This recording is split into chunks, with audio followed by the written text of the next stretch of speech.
네, 우리 앞뒤 좌우에 인사하실 때 하나님 얼굴 뵙는 것 같습니다 라고 인사해 주시면 좋겠습니다.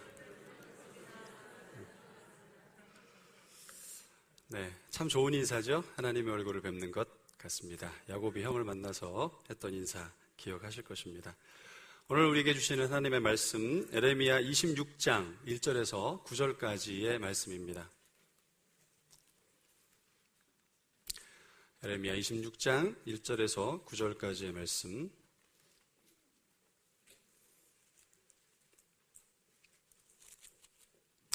자, 우리 함께 읽도록 하겠습니다. 유다의 왕 요시야의 아들 여호야김 다스리기 시작하던 때에 여호와께서로부터 이 말씀이 임하여 이르시되 여호와께서 이와 같이 말씀하시니라. 너는 여호와의 성전 뜰에 서서 유다 모든 성읍에서 여호와의 성전에 와서 예배하는 자에게 내가 네게 명령하여 이르게 한 모든 말을 전하되 한마디도 감하지 말라. 그들이 듣고 혹시 각각 그 악한 길에서 돌아오리라. 그리하면 내가 그들의 악행으로 말미암아 그들에게 재앙을 내리려 하던 뜻을 돌이키리라. 너는 그들에게 이와 같이 이르라. 여호와의 말씀에 너희가 나를 순종하지 아니하며 내가 너희 앞에 둔 내 율법을 행하지 아니하며 내가 너희에게 나의 종 선지자들을 꾸준히 보내 그들의 말을 순종하라고 하였으나 너희는 순종하지 아니하였느니라. 내가 이 성전을 실로같이 되게 하고 이 성을 세계 모든 민족의 저주거리가 되게 하리라 하셨느니라. 예레미야가 여호와의 성전에서 이 말을 하며 제사장들과 선지자들과 모든 백성이 듣더라. 예레미야가 여호와께서 명령하신 말씀을 모든 백성에게 전하기를 마치매 제사장들과 선지자들과 모든 백성이 그를 붙잡고 이르되 내가 반드시 죽어야 하리라. 아멘. 인생을 살아가면서 우리는 많은 이야기를 하기도 하고 많은 이야기를 듣게 되기도 합니다. 어떤 말을 들을 때 여러분에게 힘이 되시는지 모르겠습니다. 또 어떤 말을 들을 때 여러분의 힘을 빼는지 모르겠습니다. 얼마 전에 저희 딸아이가 저에게 이렇게 말하더군요. 나중에 시집가면 아빠 같은 남자를 만나겠노라. 거기까지면 좋았는데 얼굴은 빼고요. 그래서 굉장히 힘이 빠졌습니다. 우리가 이런 말들을 듣게 되면 기분이 상하는 것을 넘어서서 빈정이 상할 때가 있죠. 빈정이 상하면 그동안 쌓았던 모든 것들도 한순간에 무너뜨리게 되기도 합니다. 싸움이나 협상에 있어서 가장 치졸한 방법 또는 반대로 최고의 기술, 그건 뭐냐면 빈정을 상하게 하는 겁니다. 빈정 상하게 하면 끝나더군요. 그런데 성경에도 빈정을 상하게 하는 일들이 등장하는 것을 봅니다. 이를테면 아수르의 장군 랍사게가 히스기야 왕, 그 시대를 침공을 해서 한 말입니다. 여러분 아마 기억하시겠죠? 히스기야에게 속지 말라, 꾀임을 받지 말라, 그를 믿지도 말라. 너희 하나님이 너희를 내 손에서 건져낼 수 있겠느냐? 대군을 몰고 와서는 빈정 상하게 하는 말을 늘어놓습니다. 다윗과 골리앗도 여러분 기억하실 것입니다. 골리앗 앞에 선 다윗, 그에게 골리앗은 이렇게 말합니다. 내가 내 살을 공중의 새들과 들짐승에게 주리라. 빈정상하게 만드는 것이죠. 연예인들이 가장 많은 스트레스를 받는 부분이 무엇인가?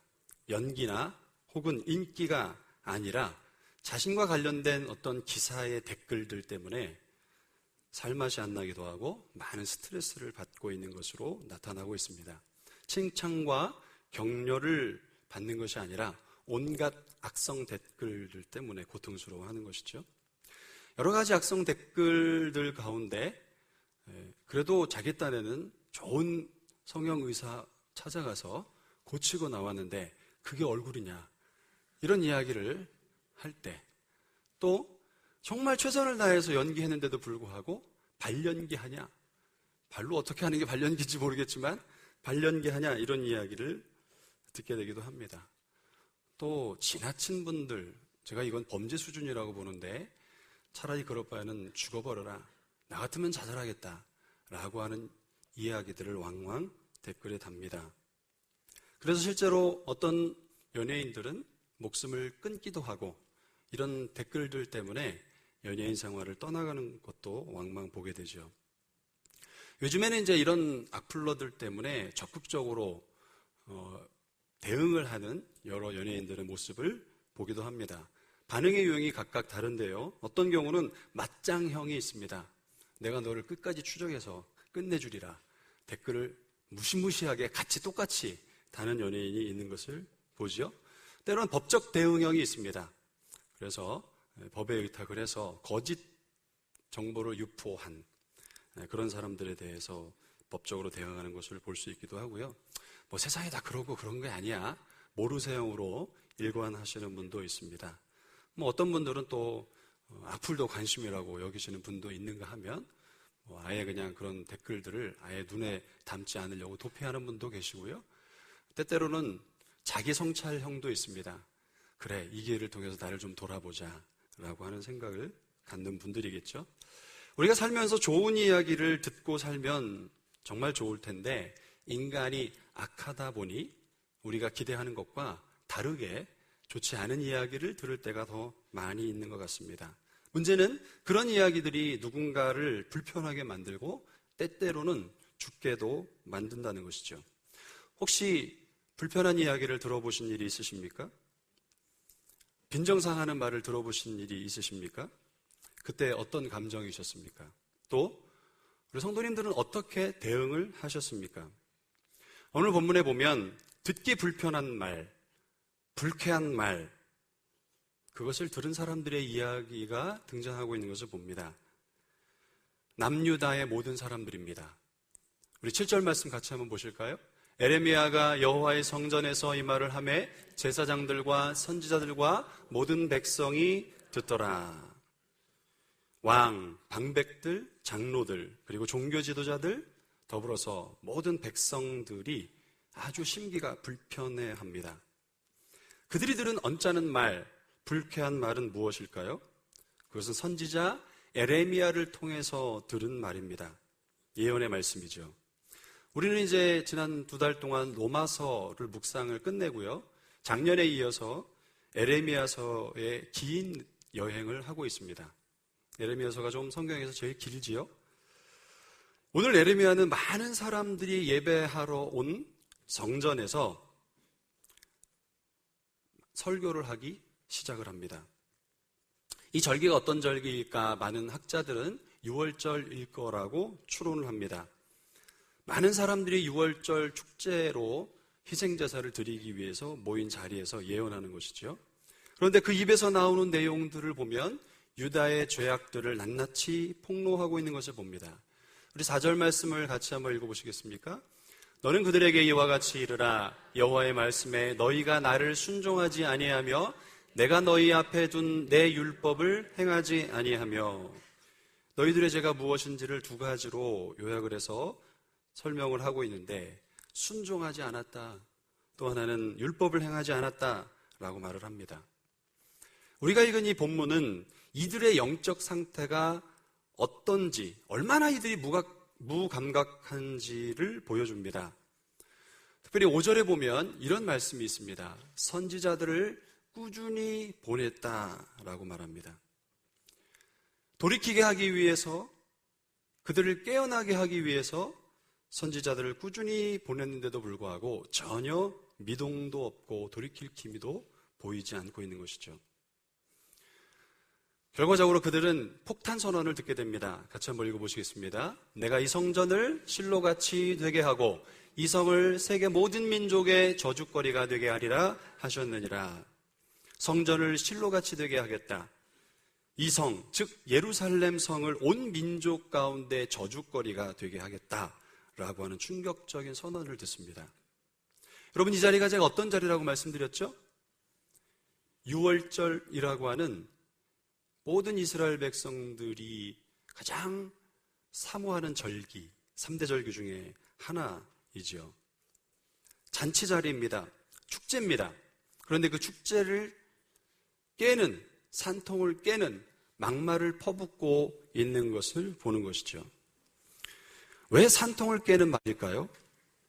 지금 바로 제사를 드리고 있는 이 성전, 실로처럼 처참하게 이방인에 의해서 짓밟히게 될 것이다. 예루살렘 성 역시 온 세상의 조롱거리가 될 것이다. 여러분, 실로는 지금 화면에 보시지만 왕정시대 이전에 출애굽 가운데 끼어있는 사사시대라고 있죠.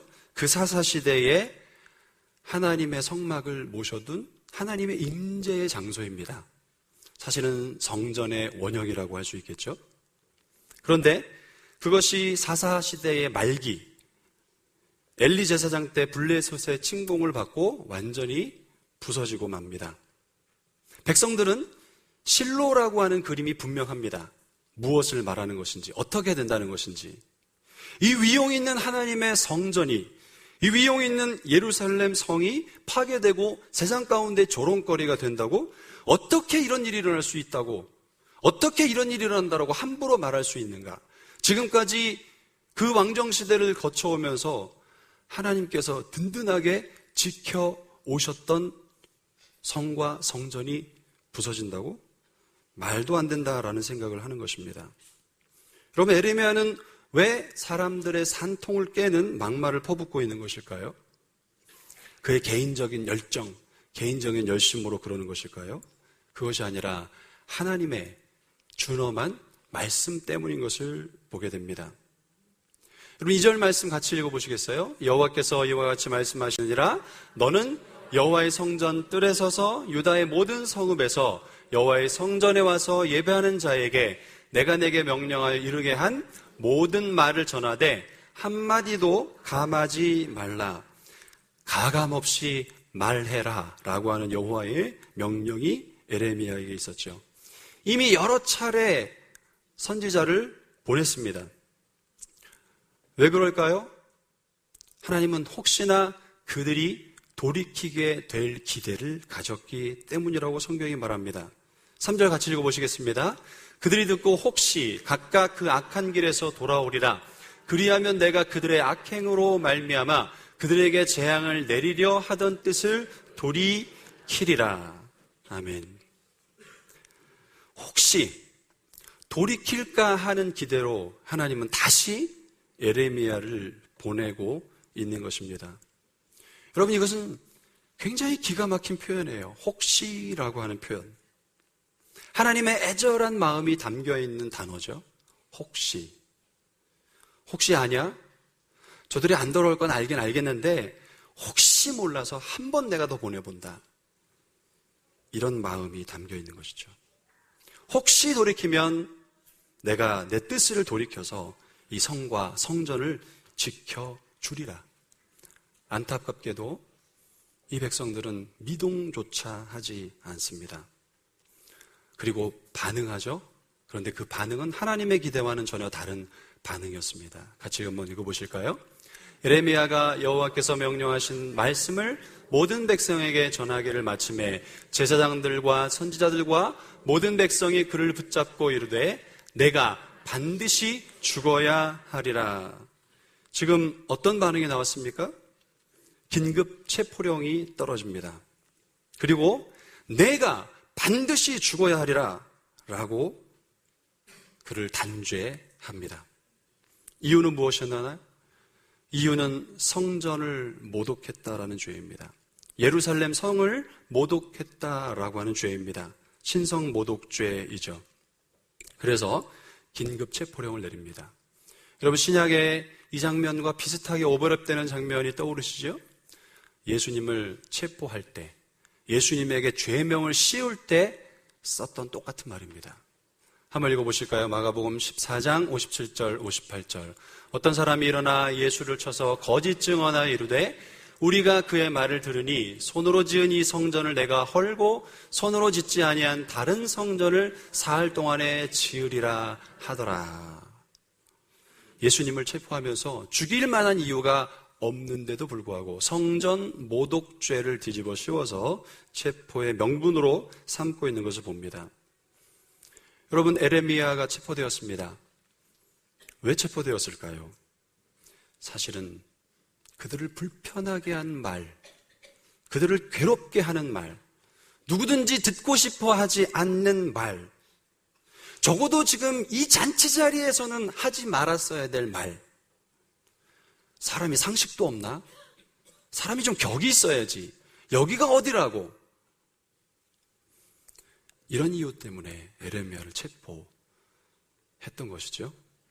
여러분, 에레미야는 누구입니까? 하나님의 말씀을 전하도록 부름을 받은 선지자입니다. 유다 왕정의 마지막 멸망 직전에 다시 한번 유다를 살려보고자 하는 영적인 희망의 메시지를 가지고 온 사람입니다. 하나님의 명령에 가감없이 듣기 싫은 말이지만 그들이 들어야 하기 때문에, 들어야 살기 때문에 전하고 있는 사람입니다. 사랑하는 여러분, 참담한 일이 있습니다. 참담한 일은 무엇이냐면 이렇게 에레미야를 체포한 사람들이 누구였냐는 거예요. 이 에레미야를 체포하도록 한 사람들이 누구였냐는 거예요.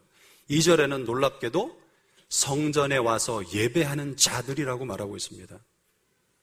성전에 와서 예배하러 온 자들이 여호와의 뜻이 무엇인지를 분별하지 못한 채로 자리에 앉아 자기들만 즐기다 가고 있는 꼴이 되어진 것이죠.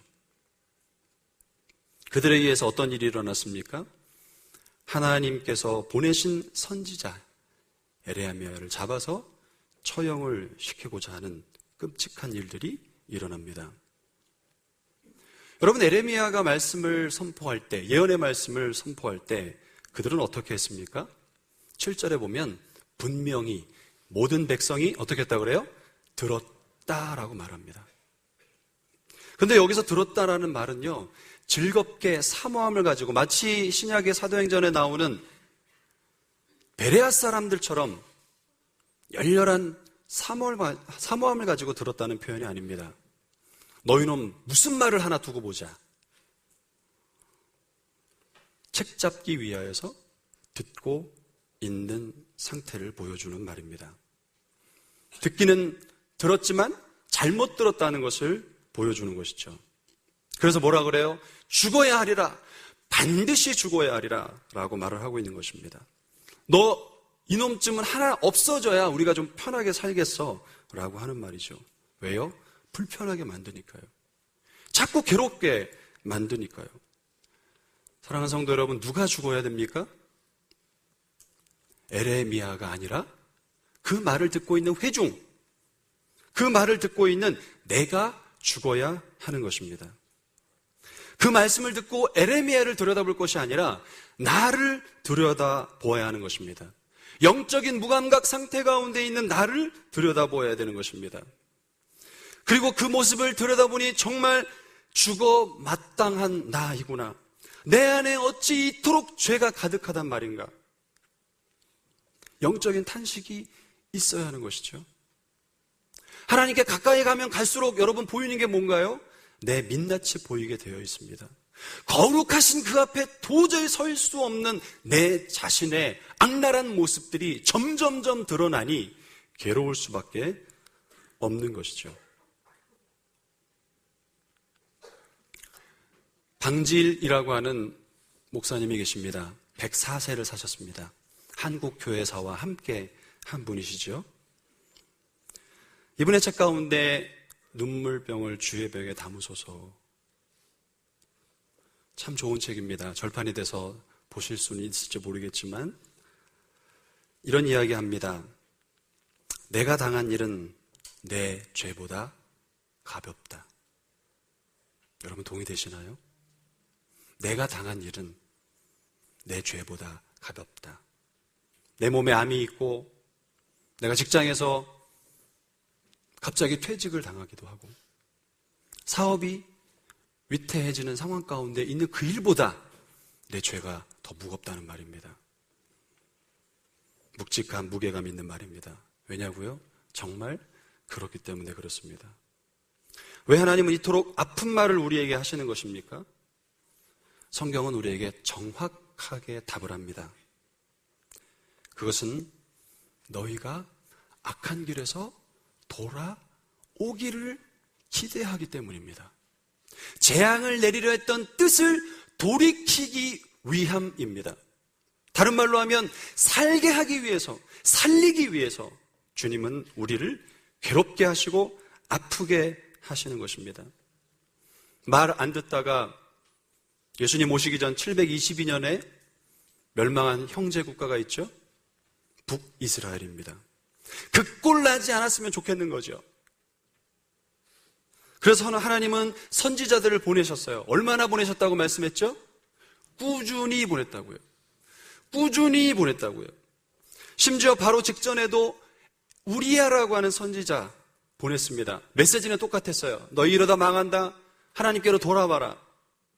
그런데요, 그 말을 들은 왕, 그를 애굽까지 쫓아가서 그 먼 거리를 추적해 가서 잡아다가 칼로 직접 왕이 죽입니다.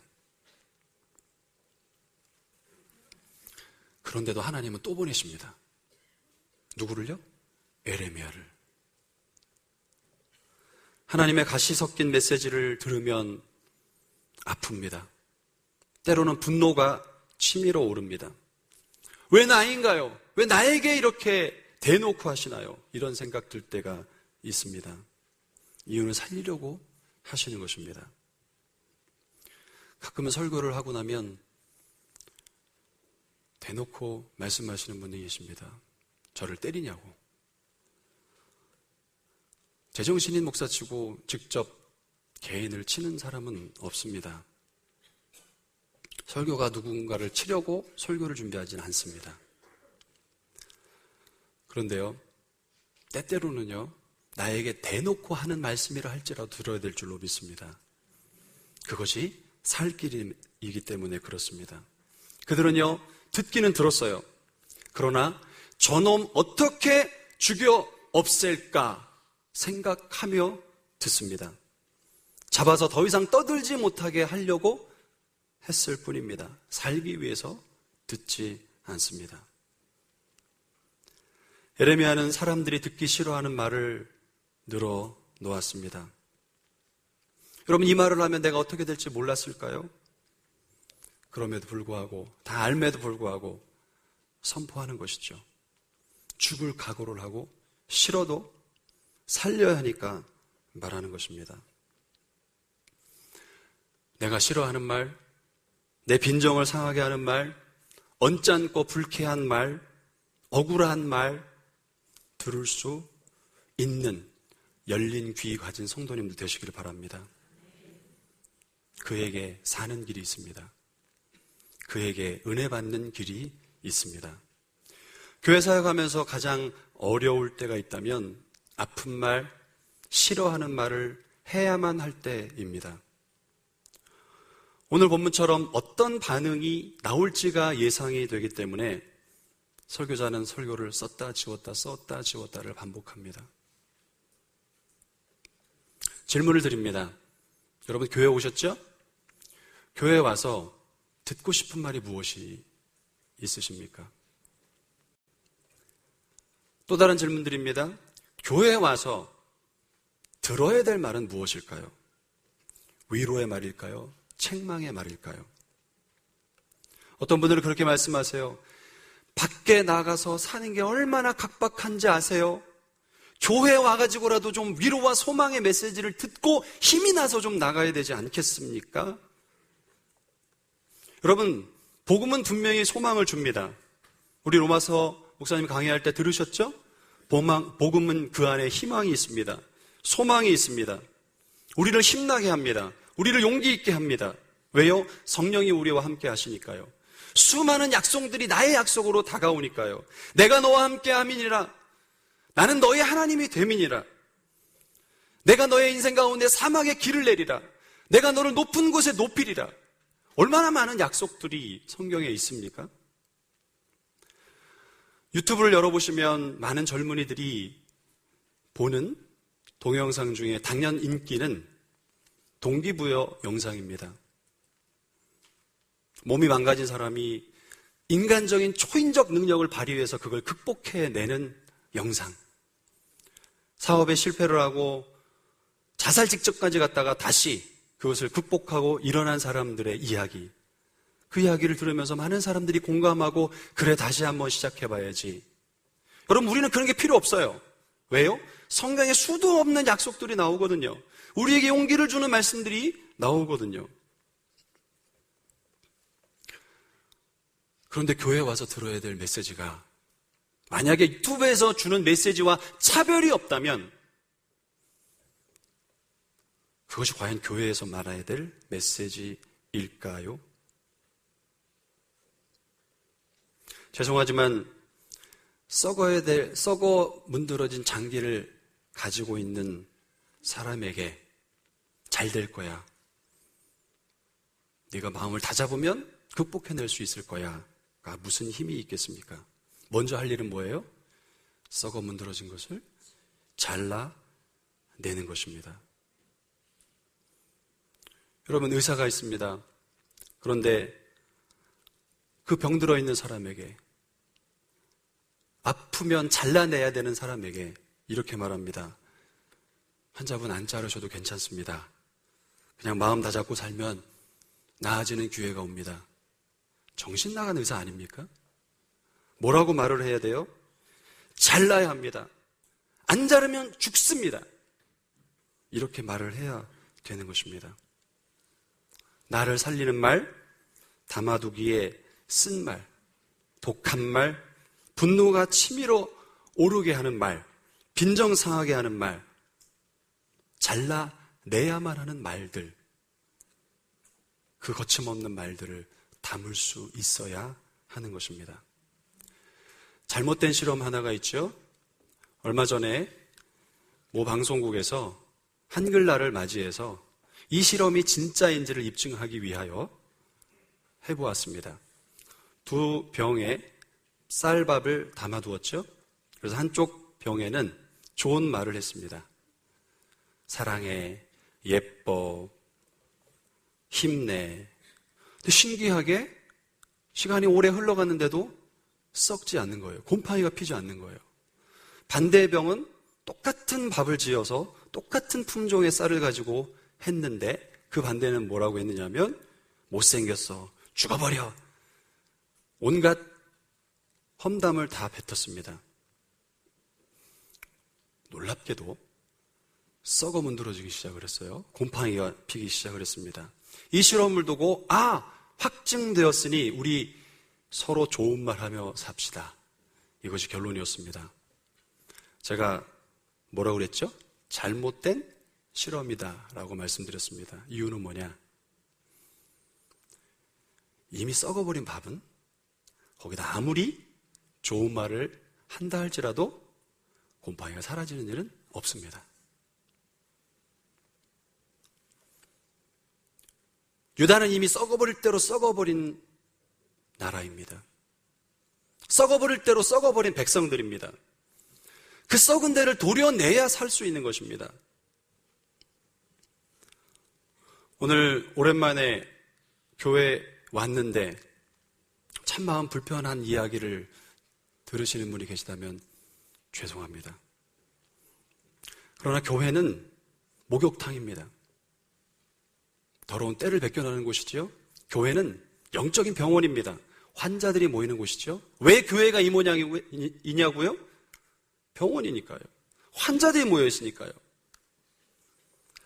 수술받는 곳이지 마음 수련원이 아닙니다.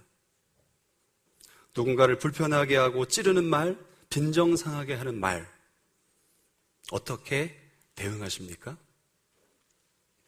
어떤 분은 마치 연예인들처럼 맞장형이 있을 거예요. 나한테 어디 그런 말을 하느냐고. 또 어떤 분은 법적 대응형이 있을 것입니다. 어떤 분은 모르쇠형이 있을 거예요. 도피형이 있을 것입니다. 아니면 자기 성찰형이 있을 것입니다. 죄송하지만 부족합니다. 어떻게 해야 될까요?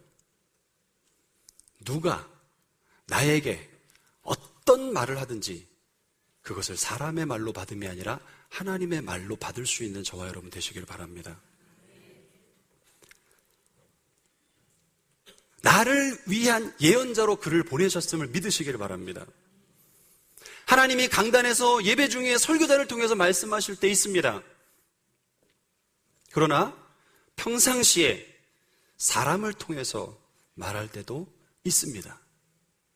그 말조차도 하나님이 나를 살리려 주시는 은혜의 말로 받을 수 있기를 바랍니다.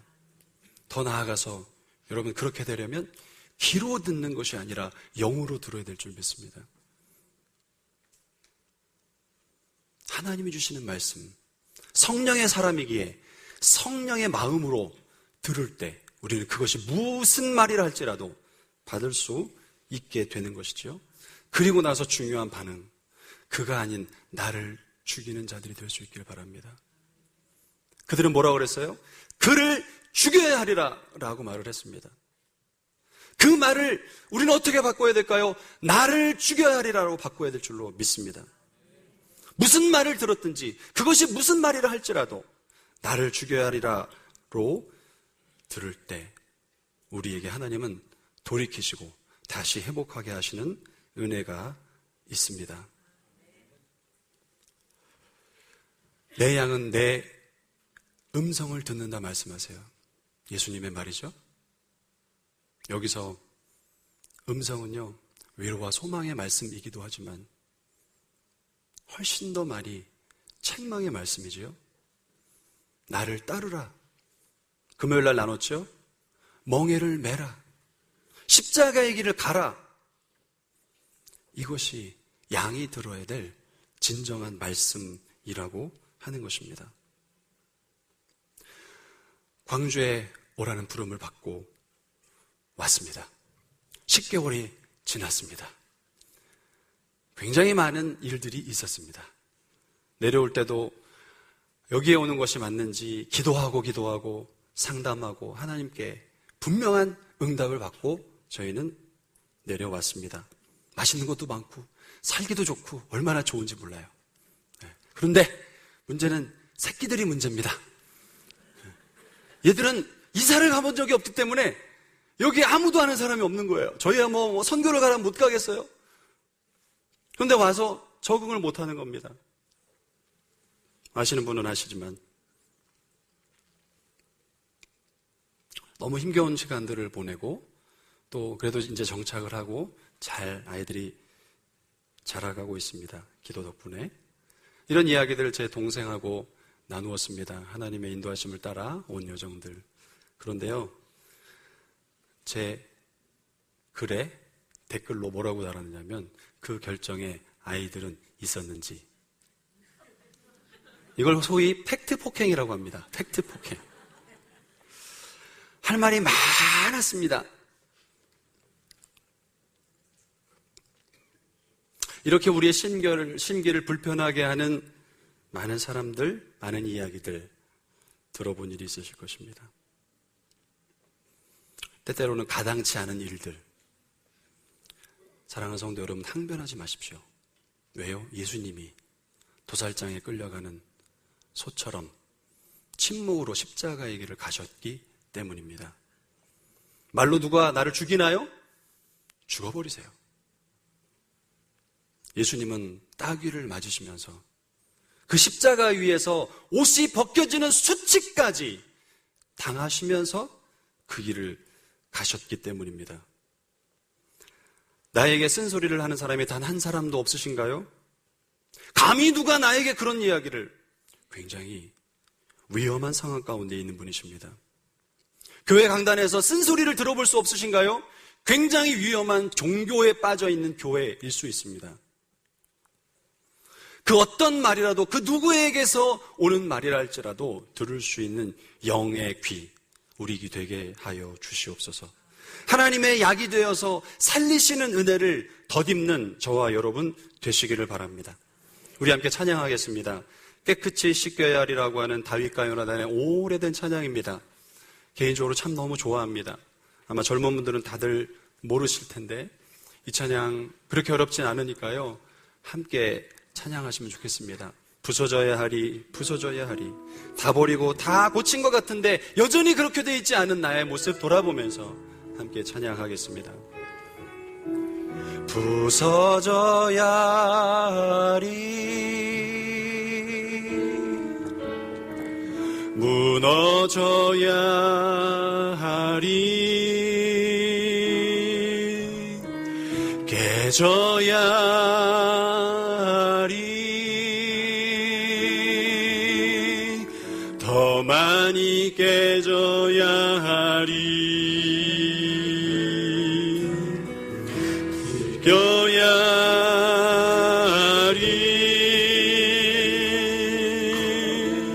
깨끗이 씻겨야 하리.